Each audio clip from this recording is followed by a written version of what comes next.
ദൈവനാമത്തിന് മഹത്വം ഉണ്ടാകട്ടെ. നമ്മുടെ കർത്താവായ യേശുക്രിസ്തുവിൻ്റെ നാമത്തിൽ എല്ലാവർക്കും എൻ്റെ സ്നേഹവന്ദനം. യുഗങ്ങളിലൂടെ ക്രിസ്തു ഭാഗം 63. ലൂസിഫറും അവനോടൊപ്പം ചേർന്ന് മൂന്നിൽ ഒരു വിഭാഗം ദൂതന്മാരും ദൈവത്തോട് മത്സരിക്കുവാൻ തന്ത്രങ്ങൾ ആവിഷ്കരിച്ചു.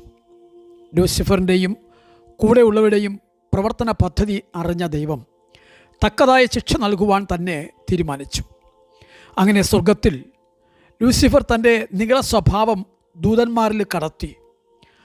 അവരും നിഗളിക്കുവാൻ തക്കവണ്ണം പാപസ്വഭാവത്തിന് അടിമപ്പെട്ടു.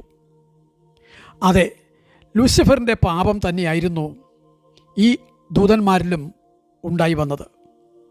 നോക്കൂ, വെളിപ്പാട് 12-ാം അധ്യായത്തിൻ്റെ 3-4 വാക്യങ്ങൾ പ്രകാരം സ്വർഗത്തിൽ നടന്ന ആ യുദ്ധത്തെക്കുറിച്ച് ഇങ്ങനെ നാം വായിക്കുന്നു. സ്വർഗത്തിൽ മറ്റൊരു അടയാളം കാണപ്പെട്ടു. 7 തലയും 10 കൊമ്പും തലയിൽ 7 രാജമുടിയുമായി തീ നിറമുള്ളൊരു മഹാസർപ്പം. അതിൻ്റെ വാൾ ആകാശത്തിലെ നക്ഷത്രങ്ങളിൽ 1/3 വലിച്ചു കൂട്ടി ഭൂമിയിലേക്ക് എറിഞ്ഞു കളഞ്ഞു എന്ന്. ഈ വാക്യങ്ങളെ വ്യാഖ്യാനിക്കുമ്പോൾ സ്വർഗത്തിൽ പ്രത്യക്ഷപ്പെട്ട ഈ 2ാമത്തെ അടയാളം ഒരു ചുവന്ന മഹാസർപ്പമാണെന്നാണ് വെളിപ്പാടിൽ കാണുന്നത്. ഇത് സാത്താനെയാണ് ഈ മഹാസർപ്പം ചൂണ്ടിക്കാണിക്കുന്നതെന്ന് 9ാമത്തെ വാക്യത്തിലേക്ക് നോക്കുമ്പോൾ മനസ്സിലാകുന്നു. കൂടാതെ അവൻ ആദ്യം മുതൽ രക്തം ചൊരിയുന്ന ഒരു കൊലപാതകനായിരുന്നു എന്ന് അവൻ്റെ രക്തനിറത്തിൽ നിന്നും മനസ്സിലാക്കുന്നു. കാണുക, ഉൽപ്പത്തി 4:10, യോഹന്നാൻ 8:44. ഇവിടെ അവന് 7 തലയും 10 കൊമ്പും തലകളിൽ 7 കിരീടവും കാണുന്നത് അവനുണ്ടായിരുന്ന ആ അധികാര പദവിയും ഭൂമിമേലുള്ള അവൻ്റെ വാഴ്ചയുടെ സാർവത്രികത്വത്തിനുള്ള ഒരു സൂചനകളുമാണ്. ഈ മഹാസർപ്പത്തെ സ്വർഗത്തിൽ നിന്നും തള്ളിക്കളഞ്ഞപ്പോൾ അവിടെയുള്ള ദൈവദൂതന്മാരിൽ ഈ 3-1 തന്നോടുകൂടെ കൂട്ടിക്കൊണ്ടുപോയ കാര്യമാണ് ആ 4ാമത്തെ വാക്യത്തിൽ നാം വായിച്ചത്. ഇവരെ ആകാശമണ്ഡലങ്ങളിലെ ദുഷ്ടാത്മസേന എന്ന് എഫേസ്യർ 6:12 പറയുന്നത് നാം പിന്നാലെ ചിന്തിക്കുന്നതായിരിക്കും. ഇവിടെ പറയപ്പെട്ട നക്ഷത്രങ്ങൾ ദൈവദൂതന്മാരെ നക്ഷത്രങ്ങൾ എന്ന് പഴയ നിയമത്തിൽ യോബ് 38:6 പറഞ്ഞതുകൂടി നോക്കുക. തുടർന്ന് കാണുന്നത് മിഖായേലും ഈ മഹാസർപ്പവും തമ്മിലുള്ള യുദ്ധത്തിൻ്റെ വിവരണമാണ്.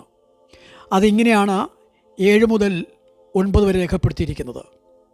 പിന്നെ സ്വർഗത്തിൽ യുദ്ധമുണ്ടായി. മിഖായേലും അവൻ്റെ ദൂതന്മാരും മഹാസർപ്പത്തോട് പടവെട്ടി. തൻ്റെ ദൂതന്മാരുമായി മഹാസർപ്പവും പടവെട്ടി, എന്നാൽ ജയിച്ചില്ല താനും. സ്വർഗത്തിൽ അവിടെ സ്ഥലം പിന്നെ കണ്ടതുമില്ല. ഭൂതലത്തെ മുഴുവൻ തെറ്റിച്ചു കളയുന്ന പിശാചും സാത്താനും എന്ന മഹാസർപ്പമായ പഴയ പാമ്പിനെ ഭൂമിയിലേക്ക് തള്ളിക്കളഞ്ഞു. കൂടെ അവൻ്റെ ദൂതന്മാരെയും അവനോട് കൂടെ തള്ളിക്കളഞ്ഞു എന്ന് രേഖപ്പെടുത്തിയിരിക്കുന്നു. ഇത് വ്യാഖ്യാനിക്കുമ്പോൾ ഇങ്ങനെയാണ് മിഖായേലും മഹാസർപ്പവും തമ്മിലുള്ള യുദ്ധത്തെക്കുറിച്ച്. സ്വർഗത്തിലെ പ്രധാന ദൂതനായ മിഖായേലും മഹാസർപ്പമായ സാത്താനും തമ്മിൽ നടന്ന ഈ യുദ്ധത്തെക്കുറിച്ചാണ് നാം ഈ വാക്യങ്ങളിൽ വായിച്ച് നാം കണ്ടത്. മിഖായേലിനെ കുറിച്ച് തിരുവെഴുത്തിൽ 5 പ്രാവശ്യം രേഖപ്പെടുത്തിയിട്ടുണ്ട്. അക്കാര്യവും നേരത്തെ ദൂതന്മാരെക്കുറിച്ച് വിഭാഗിച്ച് കണ്ടപ്പോൾ അത് പറയുകയുണ്ടായി.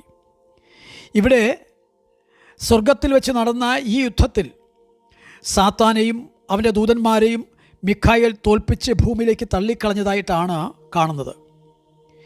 ഇവിടെ സ്വർഗം എന്ന് പറഞ്ഞിരിക്കുന്നതിന് ആകാശം എന്നാണ് ഗ്രീക്കിലും മറ്റനേക പരിഭാഷകളിലും കാണുന്നത്. അതുകൊണ്ടാണ് എഫേസ്യർ 6:12 അടിസ്ഥാനമാക്കി പിന്നീട് ചിന്തിക്കുമ്പോൾ അക്കാര്യം രേഖപ്പെടുത്താമെന്ന് പറയുന്നത്. കൂടാതെ നാം നേരത്തെ കണ്ട യെശയ്യാവിൻ്റെ പുസ്തകവും യെഹെസ്കേലിൻ്റെ പുസ്തകത്തിലും എഹെസ്കേൽ 28:1 ഭാഗങ്ങളും യെശയ്യാ 14:12 ഭാഗങ്ങളും നമ്മൾ വ്യാഖ്യാനിച്ചപ്പോൾ ഈ കാര്യങ്ങൾക്കൊരു ചെറിയ വിശദീകരണം ലഭിക്കുകയുണ്ടായി. എന്നാൽ ഇവിടെ മേലാൾ ദൈവസന്നിധിയിലേക്ക് പ്രവേശനം ഇല്ലാത്ത വിധം മഹാസർപ്പം ഈ യുദ്ധത്തിൽ തോൽപ്പിക്കപ്പെടുന്നു. അവൻ അവിടെ ഉണ്ടായിരുന്ന എല്ലാ അധികാരങ്ങളും നഷ്ടമാകുന്നു. തുടർന്ന് അവൻ മഹാസർപ്പം, പഴയ പാമ്പ്, പിശാച്, സാത്താൻ എന്നിങ്ങനെ അനേക പേരുകളിൽ അവൻ തുടർന്ന് അറിയപ്പെടുന്നു. ആ പേരുകളും അവയെ സംബന്ധിച്ചുള്ള ആ അനുഭവങ്ങളെയും നാം പിന്നാലെ ചിന്തിക്കുന്നതായിരിക്കും. ദൈവമക്കളെ കുറ്റം ചുമത്തുന്ന അപവാദി എന്നിങ്ങനെ സാത്താൻ നൽകുന്ന വിശേഷണങ്ങളും വളരെ ശ്രദ്ധേയമാണ്. തുടർന്ന് അടുത്ത ഭാഗത്തേക്ക് വരാം. ദൈവം അനുഗ്രഹിക്കട്ടെ.